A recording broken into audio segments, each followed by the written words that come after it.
Perkenalkan, nama saya Julinda Sulistriani Laia. Di sini saya akan mempresentasikan negara-negara OECD. Yang pertama adalah Jerman, ekonomi pariwisata. Bisa kita lihat bahwa ekonomi pariwisata di negara Jerman dari tahun ke tahun semakin meningkat atau berkembang pesat.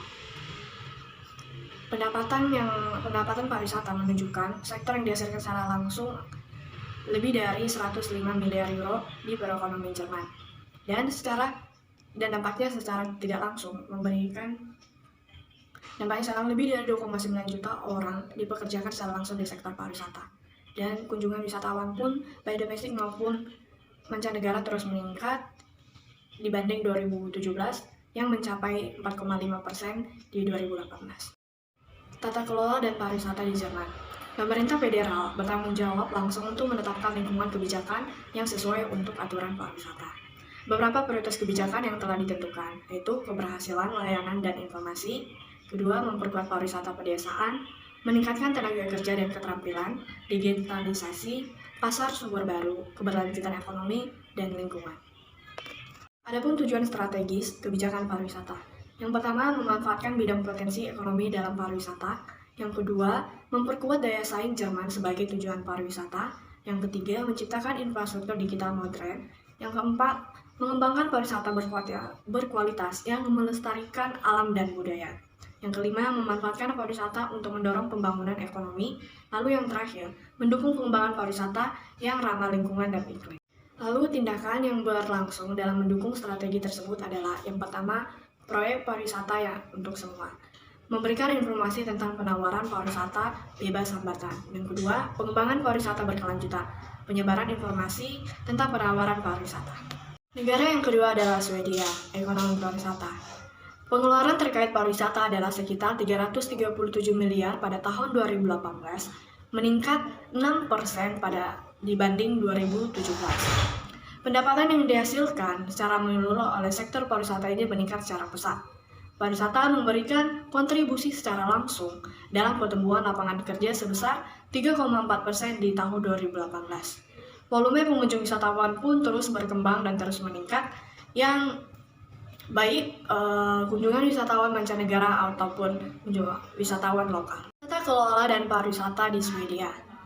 Tiap-tiap badan organisasi, baik itu Badan Pertumbuhan Ekonomi dan Regional Swedia atau Visit Swedia, bertanggung jawab atau berperan penting dalam mengembangkan pariwisata dan memasarkan pariwisata di Swedia, baik itu tingkat lokal maupun tingkat nasional.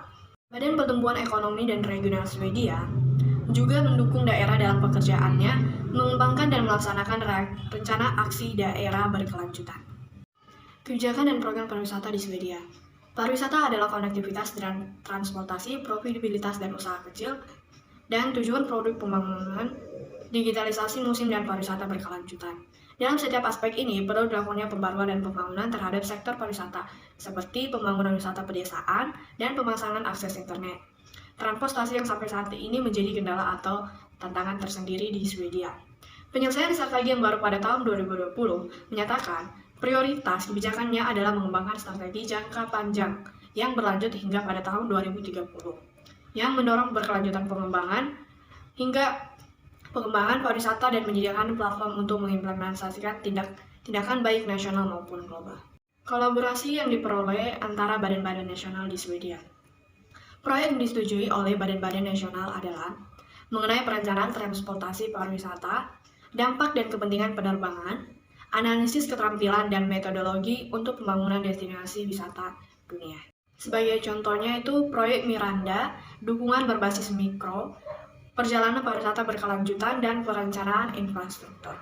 Negara yang ketiga adalah Peru, ekonomi pariwisatanya.